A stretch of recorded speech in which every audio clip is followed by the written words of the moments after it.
So welcome to this class, which I'm calling Playing with Principles.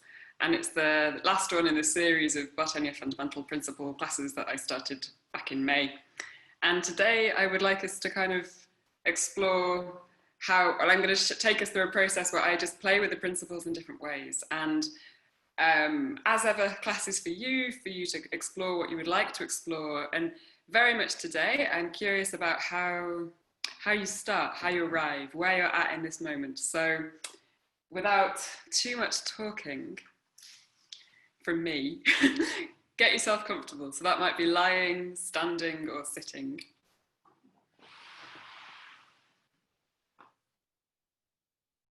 And I thought we would use a revisiting of the themes from the previous few weeks.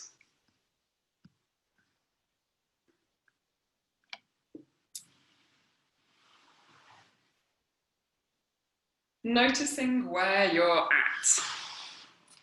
What are your levels of energy? Hello, welcome. Hi. Hi. If you wouldn't mind putting yourself on mute, thank you very much. So this class is playing with principles, and we're starting with checking in. Sitting, standing, lying, somewhere comfortable, maybe with eyes closed. A sense of coming into yourself, of noticing where you're at in this moment. How do you sense your body? What kind of levels of energy are going on? Any areas of tension?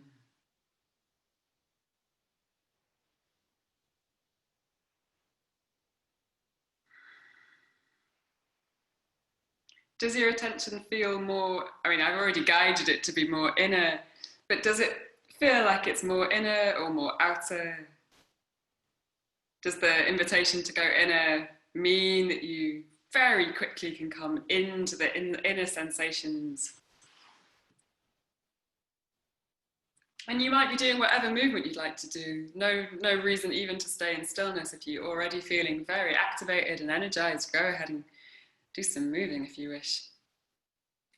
But floating these questions as embodied inquiries. So first of all, with this theme of inner and outer, which we have attended to in different ways. And here is a nice invitation to find some breath support, taking the outer in and sending the inner back out.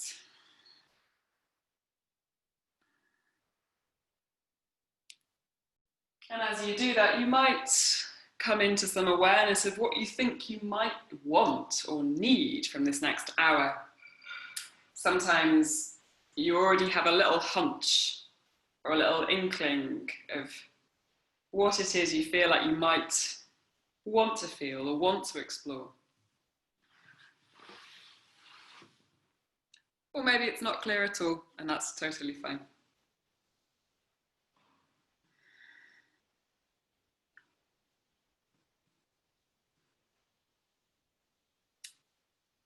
And from doing whatever you're doing, feel free to change whenever you like. So in any of this work, exertion is up to you to modulate through recuperation, which could be changing what you're doing or finding some rest from what you're doing. Taking this time to continue arriving, connecting, sensing these questions of how is this body? How do all the parts feel? What does the connection between the parts feel like today? Is there a sense of clear communication between limbs to spine, proximal joints of shoulders and hips?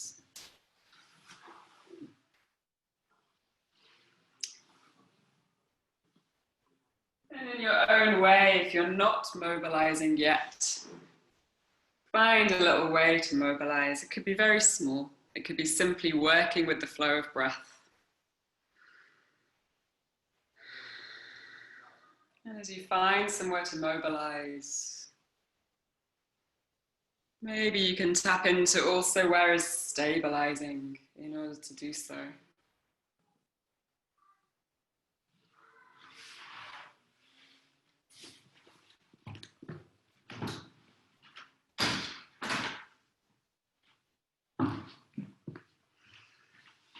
Continuing to explore your mobility between the parts. Following your intuition of what you feel like you want, which might be different to what you feel like you need.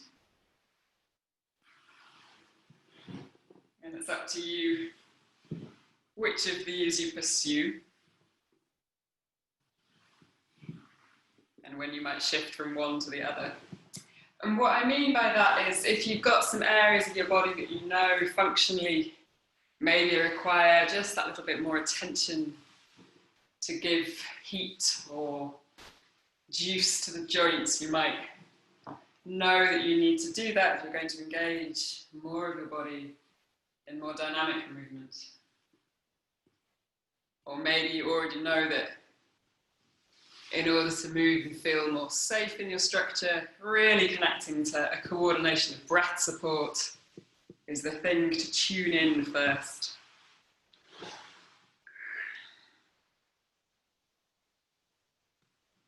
But maybe you want to also feel something else in your body, something more energizing, and so you might include something quicker, or some level change, or some other stimulation for this system, for this ongoing, shifting, rolling, mobilizing.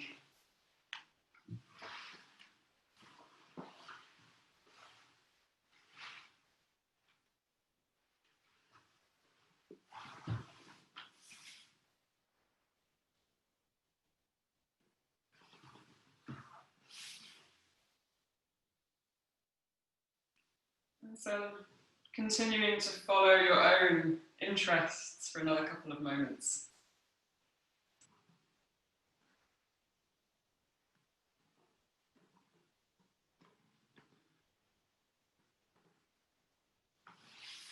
And already what was present a few moments ago may have shifted.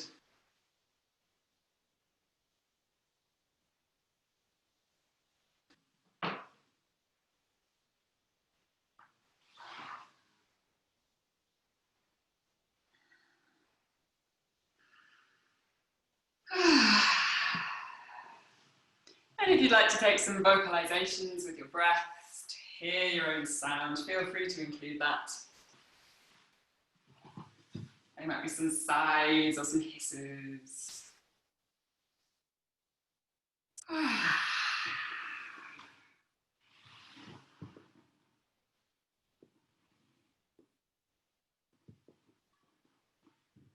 You might find yourself moving certain parts of your body more than others, so cast your attention through your body.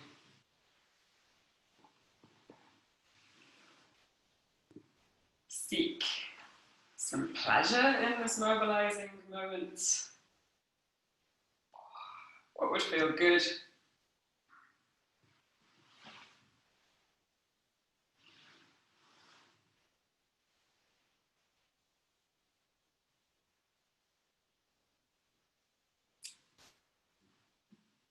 So from our flow sensing of mobilizing, whatever you're doing, introduce some rocking and some jiggling, some pulsing, a bit of weight sensing and flow sensing in your own way as you carry on following what it is that's calling to you. And you might change level. Your eyes might be open or closed.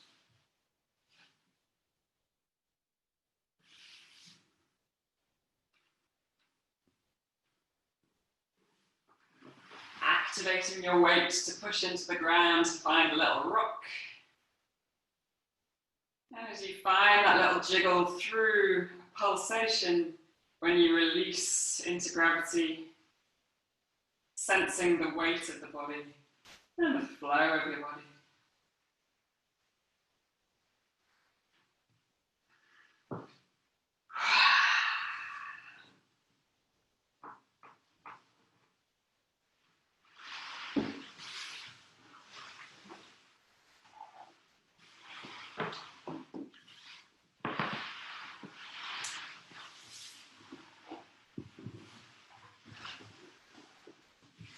And I was remembering from our core class right at the beginning of this series, the idea of many centres of organisation. How we can talk about a centre of gravity, but also a centre of levity.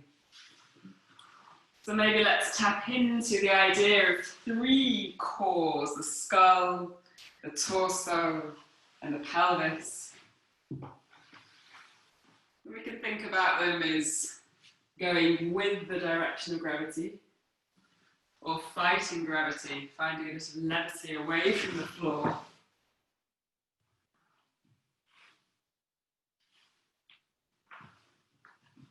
How might the idea of a centre of gravity in your skull correspond with a centre of levity in the pelvis?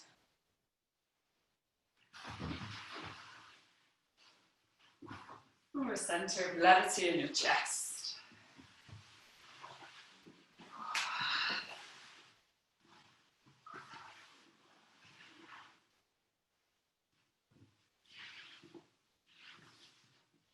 So some breath sensing, flow sensing, weight sensing with this additional exploration of centres. Three spheres of skull, torso and pelvis in different configurations.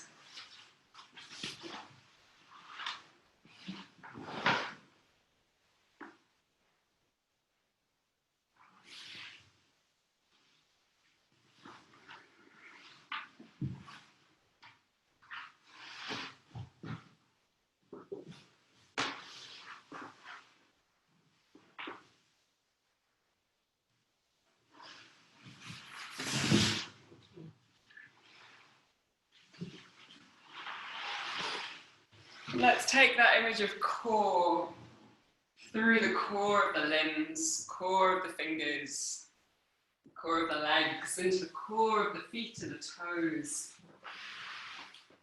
And explore some X's and O's with the sense of these three spheres gathering in and flowing back out.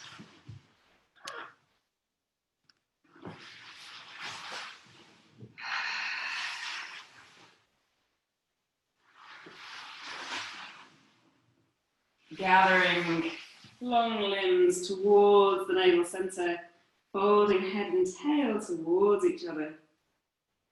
And using the flow of the inhale to unfold, spreading yourself back on the ground.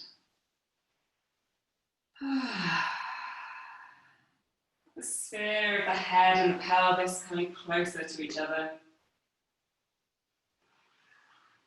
And using a full inhale to unwind these folded limbs, condensed spine.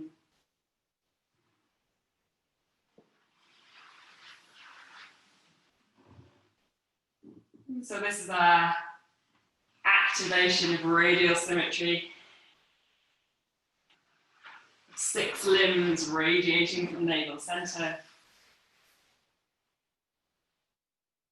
And I'll leave it to you to continue playing with this in your own way.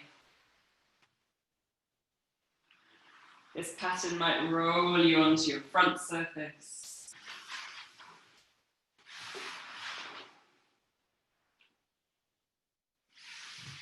Or maybe onto your side.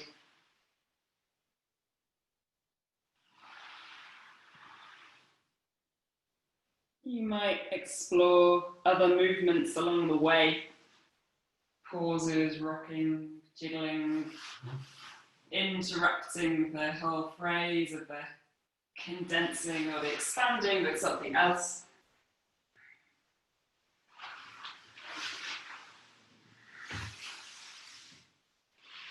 So follow the interests of this moment, recalling what it is that you think you would like, or what your body is calling for, and allow that to come into this X's and O's movement.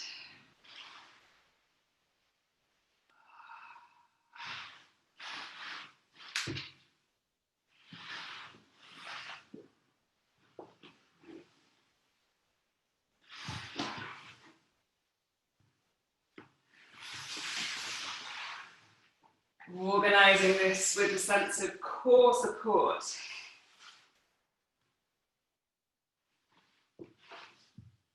Which might mean centres of gravity through pelvis, torso and skull. It might mean core of the limbs.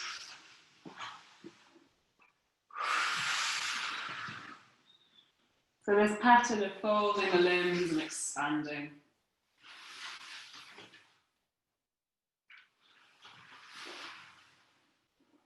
Can take us in a few different journeys relative to your own individual interests. And you might work with eyes open or closed.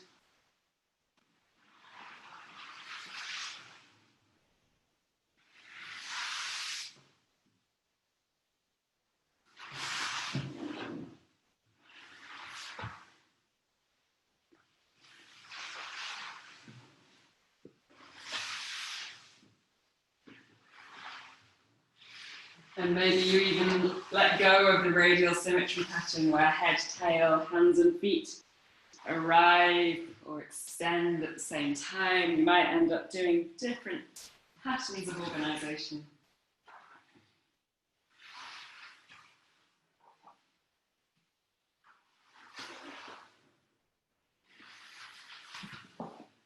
I've gone into a lower upper pattern.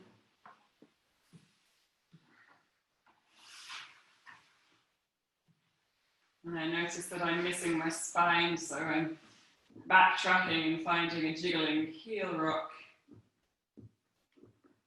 to have a sense of the vertical throughness of my body, the axis of length.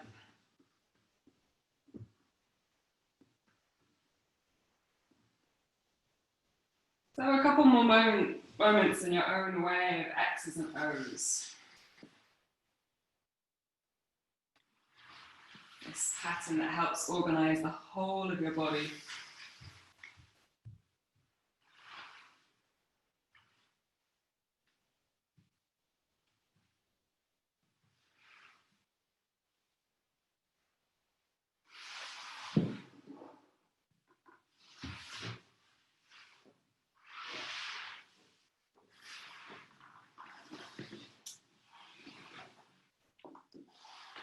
And using the flow of breath to find a sense of it being quite continuous. But if you find moments of stillness, that's also totally fine.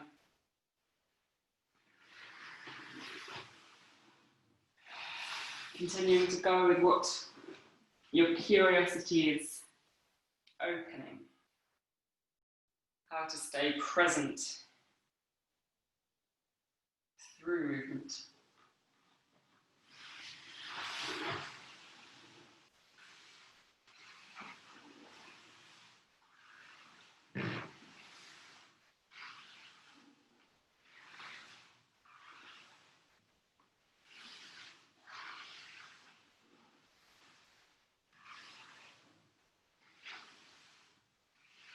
And how are the two sides of your body feeling? Sides of the pelvis, right to left, right shoulder blade, left shoulder blade, right arm, left arm.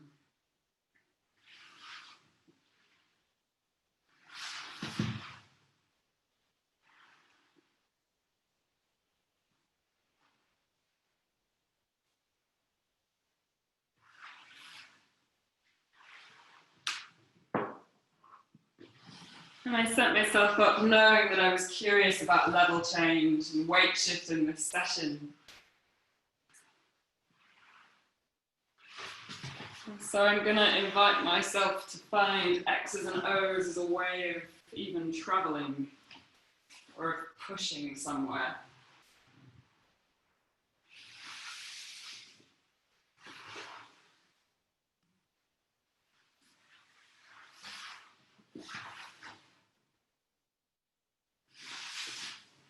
Of this organisation of the parts.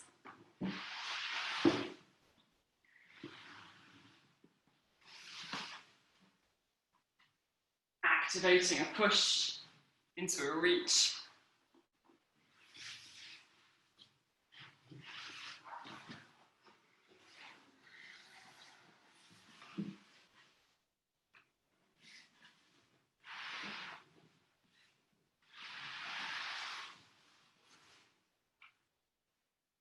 activating the space around me. So with the X's and the O's, I get a good sense of the periphery of my far reach. And then all the gradated, gradual progression towards a near reach kinesphere. So carry on doing what you're doing, following your interest, playing with X's and O's or whatever it's become, and introduce the sense of the space you're moving in, if it wasn't already part of your exploration. Sense of kinesphere starting inside in this inner sphere, with the space inside your body.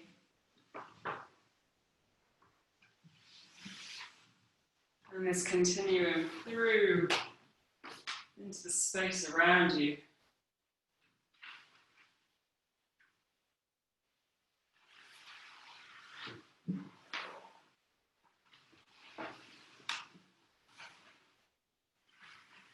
And so wherever you are, you might be standing, sitting, walking, sensing into the space in front of you or behind you. How right and left might invite some movement into those spaces. And the space above and below.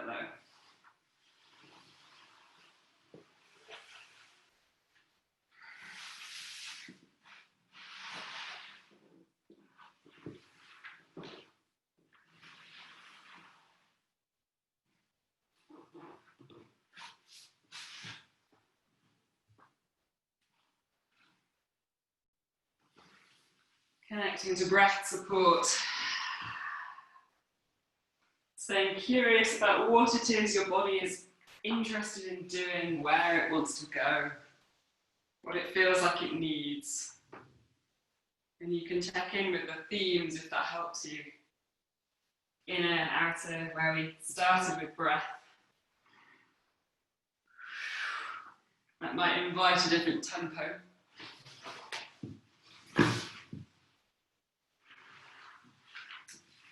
Or maybe exertion recuperation becomes useful as a reminder of how to ring some changes, to contrast what you're doing, if that's what's needed.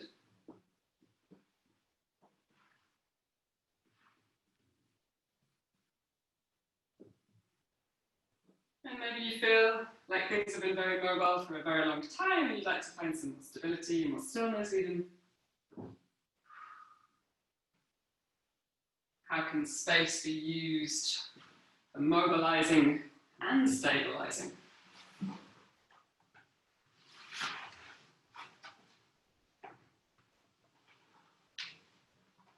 And so we can start to remind ourselves of the principle of spatial intent. Of how limbs might spoke or fold towards and away the core of the body.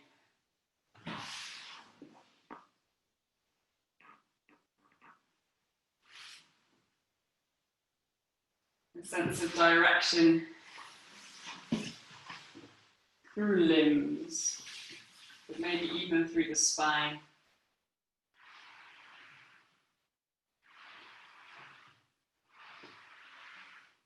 Direction with your eyes.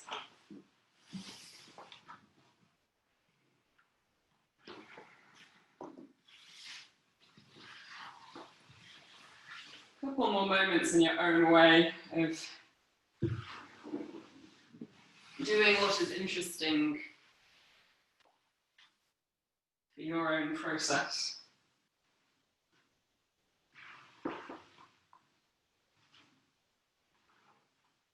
Playing with these different principles in your own way.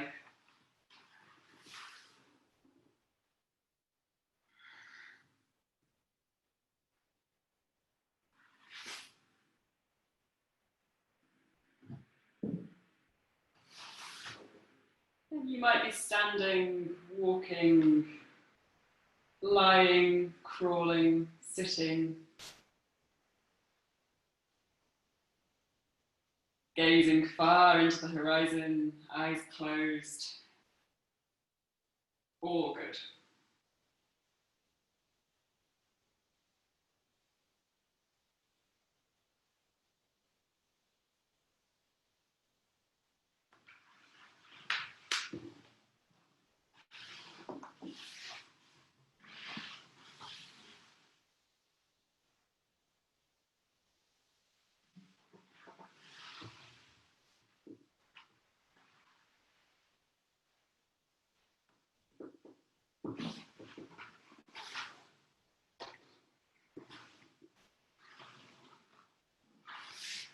Activating the weight of your body.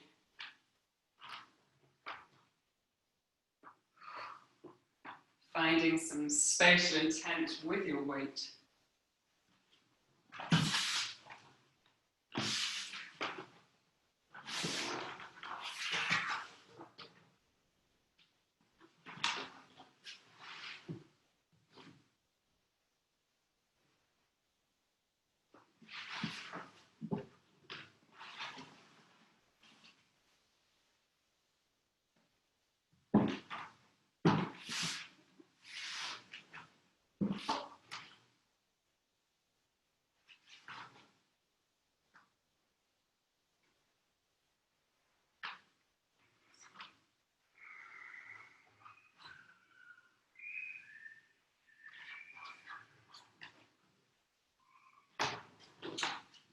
Okay. I thought we'd take some recuperation from free movement, whatever that means, self-directed movement, to explore sagittal pelvic shift, because it's one of those Bartenieff Fundamental Bartenieff Fundamental exercises that is always worth exploring again and again to see how it resonates in different moments. So this is the elevation of the center of the pelvis, so we can think of this center of levity here. Pelvis is not just coming up off the ground, it's also going towards the heels. And so there's this gentle lifting through pelvis and pushing the pelvis back down again without tucking the pelvis underneath. So I'm trying to keep my belly parallel with the ceiling, finding an exhale to soften through the whole of the back surface, pressing into my feet a little bit, spatial intent through the knees. And then spatial intent maybe through my skull to lengthen the spine to put pelvis back down again. So it's a small movement. I can show it very big. Well, that's just upwards. I could show it very big. But that's way more than you need to do. So explore it and make it very small. So that really you could only slide a piece of paper underneath pelvis and come back down again. So the backs of the hamstrings will switch on. We'll be activating through the psoas, through the deep core postural muscles. If you feel like you're really gripping everywhere to do this, make it even smaller, make it even slower. Make it more about a pouring of weight into the feet. And make sure that your feet are quite close to your pelvis. Don't make a big gap between heels and sitting bones, otherwise it'll be very exerting on the hamstrings. So all the principles we've done thus far come in here. Exhaling, breath support, yielding into the ground, activating weight, and a sense of spatial intent as the knees glide a little bit further forwards. And then bringing that whole shape back down again.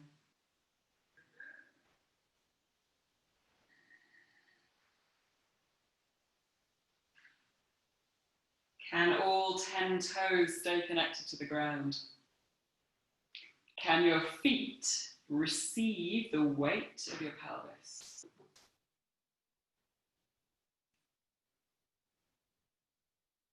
So it's a very small movement. You may feel the need to activate through your pelvic floor as you exhale, but maybe your pelvic floor will join in without you directing it to do so. I like to direct it a bit sometimes, just to make sure that core support from pelvic floor is definitely happening. But can pelvic floor be activated with the exhale in the movement of the pelvis and not simply gripping and then carrying on clenching to make this possible? I mean, you can do it with more muscular exertion if you like. How does that feel? To really switch everything on. But what happens if you do as minimal muscular holding as possible?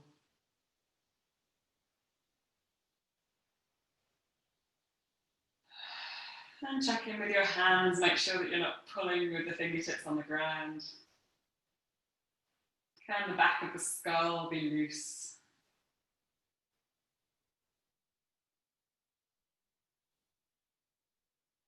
And then extend your legs long and take a little recuperation through heel rock. So when I mean back of skull loose, I'm referring really to the atlanto-occipital joint at the top of the spine that can allow the skull to nod in heel rock. And maybe you can sense that same differentiation between these bones in the sagittal pelvic shift. Let's take heel rock now with the bent knees, so in the supine hook position. Here you can explore the sensation underneath the feet of pushing a little bit between the balls of the feet and the heels. You might feel that you can push more from one part. If you were to just have the weight on the balls of the feet, how is that different to having the heels more activated and pushing or going between sole of foot in different ways?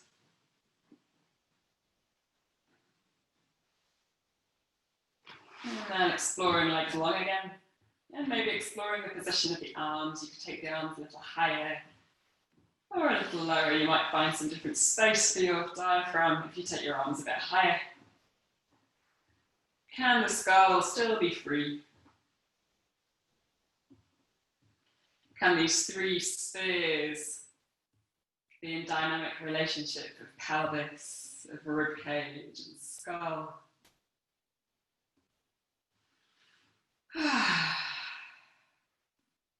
Take a moment of stillness, and then setting up again for sagittal pelvic shift, round 2. So creating little interventions of the different components of something going back and forth. That's kind of my interest today. We started off exploring principles in a bit of a list, and then we come back to exploring them here in one of the BF exercises. So in your own time, finding an exhale and exploring this movement again.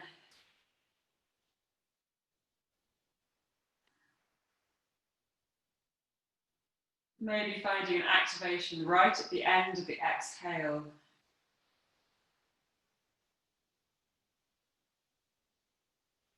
If you feel like it's very, very weighted and, how to say, too slow, what would happen if you found it a little bit quicker?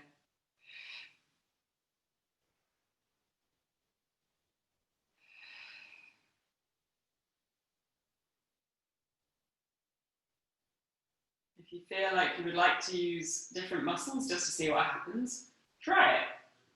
See what happens to the experience of sagittal pelvic shift if you just use one leg, for example.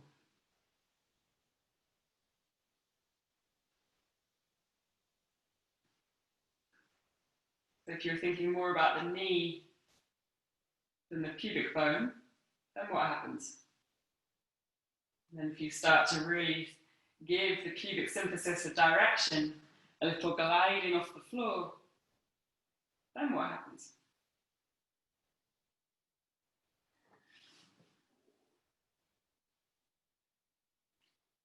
And why not? Let's take sagittal pelvic shift, keep the pelvis there, take a thigh lift, and put that foot down, and take a thigh lift with the other leg, put the foot down, and return from sagittal pelvic shift. So it's this action of folding in the hip socket, allowing the angle of the knee to stay the same as the thigh floats, And from sagittal pelvic shift, there's a lot more stabilization that has to happen through the supporting leg. Spatial intent down through the foot to keep the pelvis roughly in the middle. But maybe you notice it dropping as you take the thigh lift, or dropping more on one side. What can you do to activate to keep pelvis more stable? And then come back down. Don't do too many of those if it feels like it's really going into your hamstrings, but you can play with thigh lift without the sagittal pelvic shift also.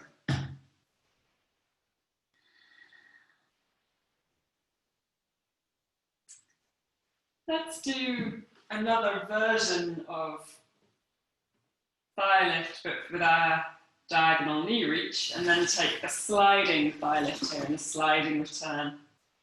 So the knees can go to one side, and then it's the same action of the thigh lift coming in the sagittal, but now we've got a rotation in the lower body. Knee drop, thigh lift and return, find middle again. And just see how lower body's feeling.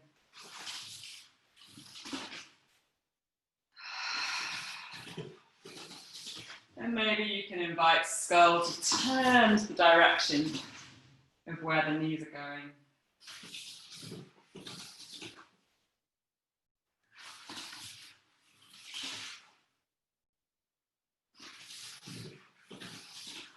And just finding right and left for yourself a few times, and then coming to lie on your side. And let's explore thigh lift coming forward and behind you.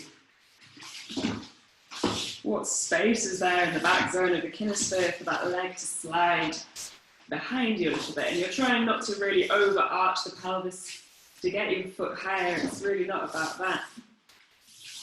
But freeing up a little bit more space through the hip socket, feeling the weight of the leg. And then after a few in parallel, you can invite a sense of external rotation. So the thigh spirals outward and comes back in again. You might find a different availability of space in the back zone of kinesphere.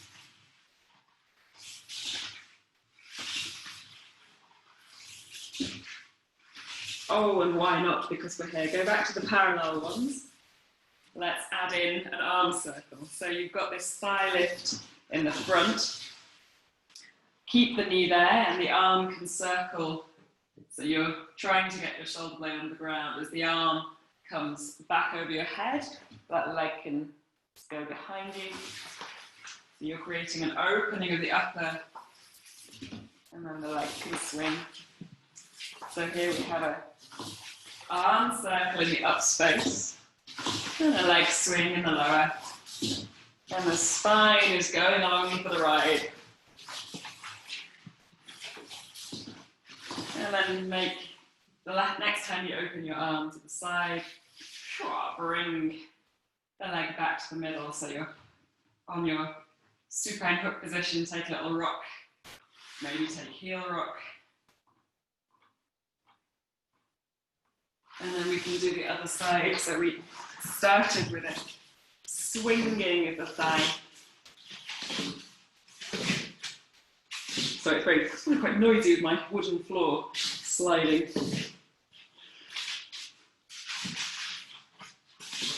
Trying to resist the temptation to arch in the lower back as you take the leg back, trying to keep that sense of just the thigh moving, getting a stretch in the front of the psoas, but without really forcing it to happen.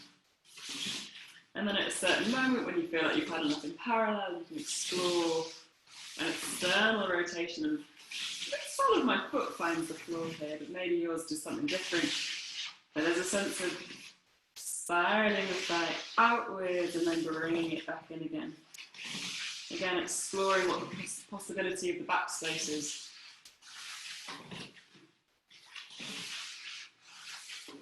And you might find it a little bit more slowly, a little bit more carried, or you might find it with a lot of swing, depending on how you're feeling today. And then taking it back to a parallel version, let's add in an arm circle so the knee can come forward and then you can open the right arm above your head or the left arm, depending on where you started, and then having a connection between the right arm and the right leg, if you're on the same side as me, activating the whole of that side, but finding a front-back relationship. Head rolling. Then this arm circle, slight bend through the elbow, back of the hand maybe finding the ground, front of the hand finding the ground. And then finding your way onto your back. Take another heel rock. Checking in with how you're sensing your body now. This axis of length connecting these three spheres.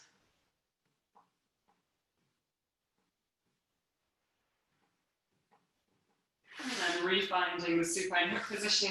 And again, find sagittal pelvic shift now after having mobilized right and left in quite different variations. How is it to find a greater sense of maybe symmetry through right and left?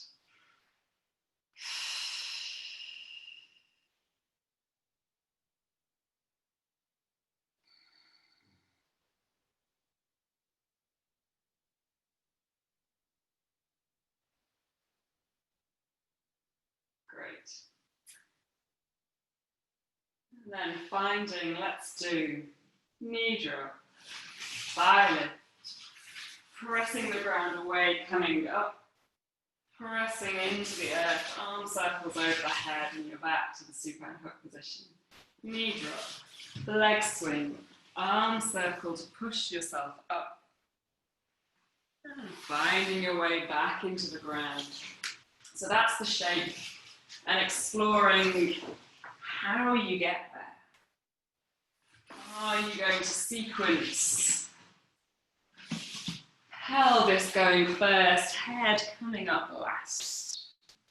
Pelvis leading, laying the head back down.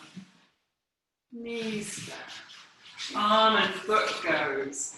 How is it to take your head round in a much more curved pathway?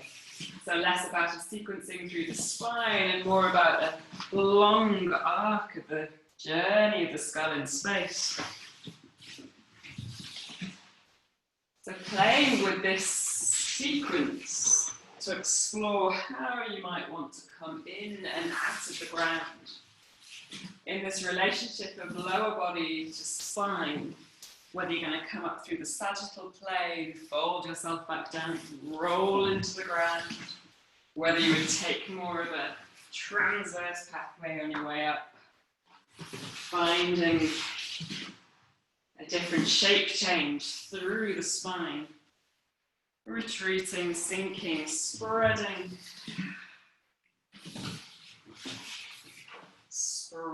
advancing.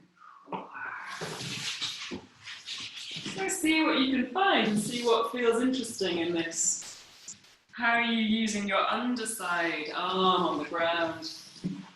Can the arm that's coming in under to support you press into the earth? Roll onto the little finger, roll onto the shoulder blade. So there, I'm really paying attention to the form of arm circle, much more in the close range, closed kinetic chain, pushing through the earth.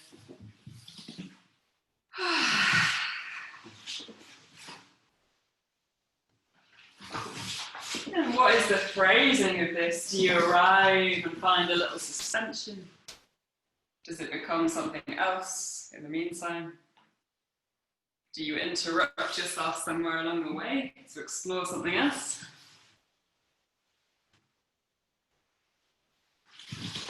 So if this is the pathway,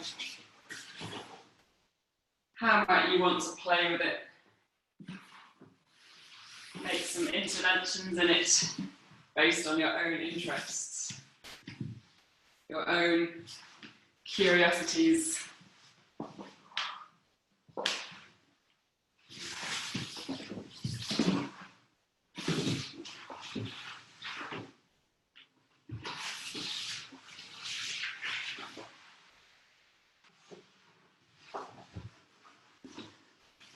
So underneath, we have this very mobile pelvis. You can shift us if you would wish to make some variations of this little sequence.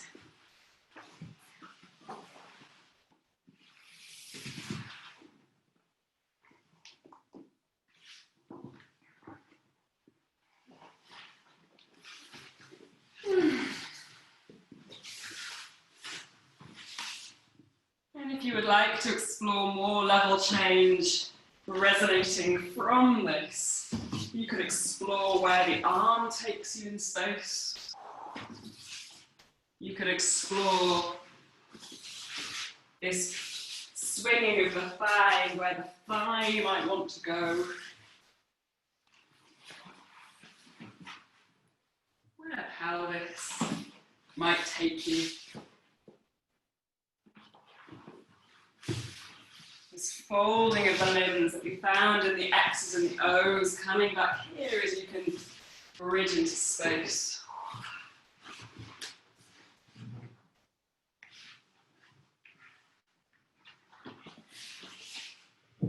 Sensing the space around you.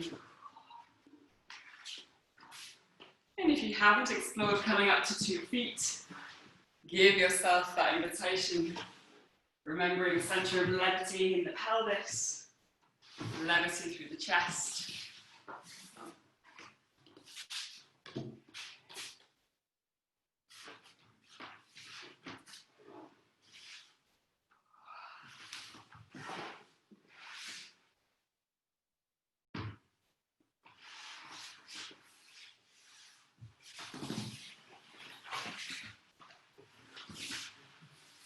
Whatever you're doing is wonderful. There's no wrong way to do this. Well, the only wrong way would be to do it if it hurts. And that will give you some information about the scale or the speed of what you're doing.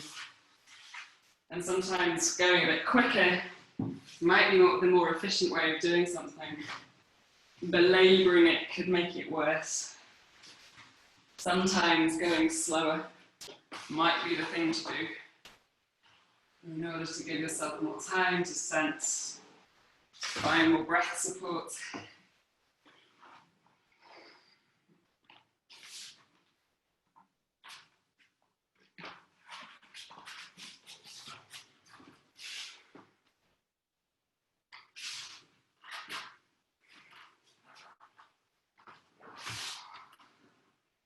And so wherever you are, carry on doing what you're doing. Inviting some level change, some pushing into the ground.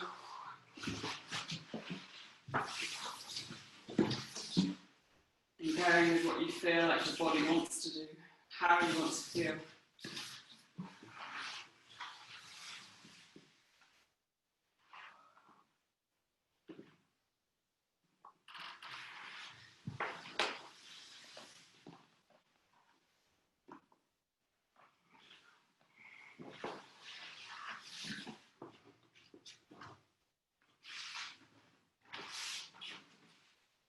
And for these last few minutes, playing with a sense of scale. You might find yourself in some movement that feels like it's huge.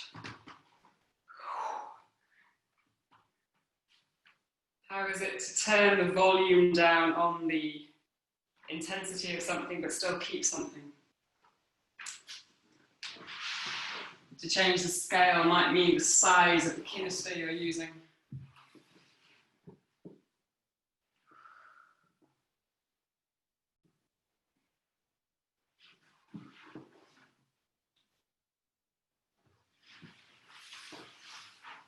Playing with scale, scaling it up, scaling it down.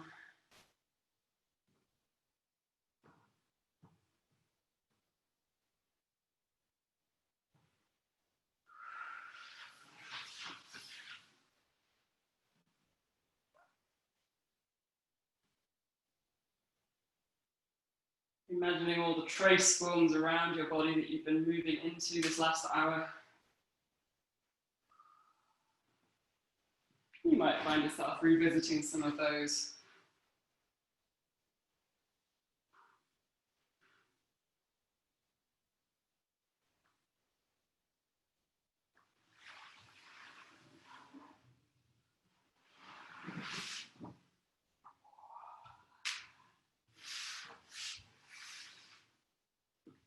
How do the parts feel when you're scaling something up and down?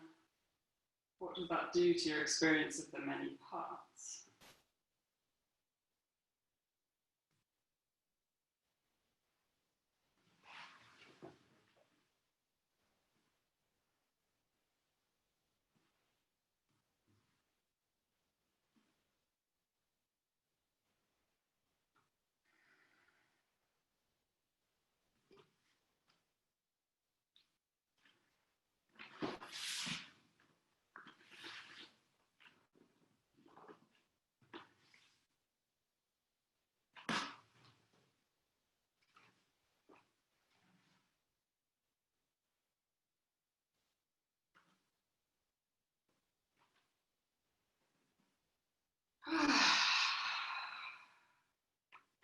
And noticing breath support, noticing the weight and the flow of your body.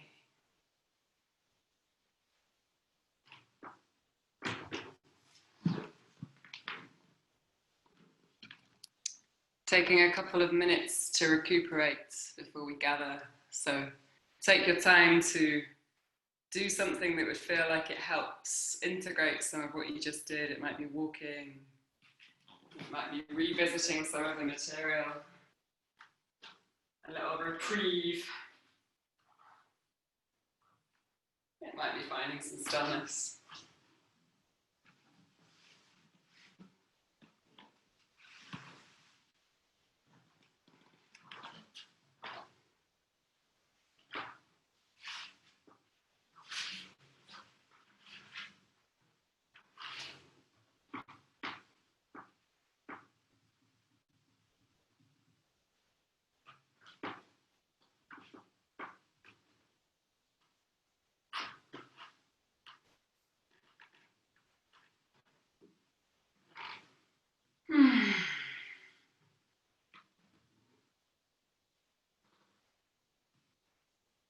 Bringing your attention into the whole space you're in.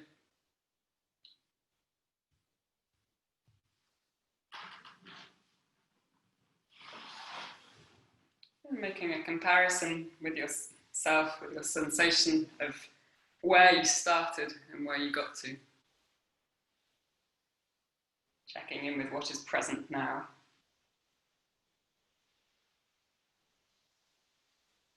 Do you feel more inner, more outer, more inner, outer?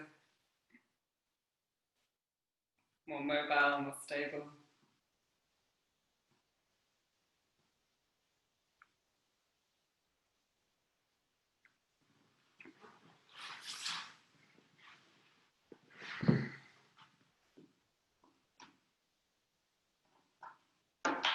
And let's slowly gather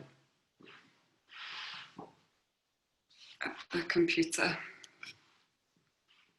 with any questions or comments or observations from that playing with principles trip.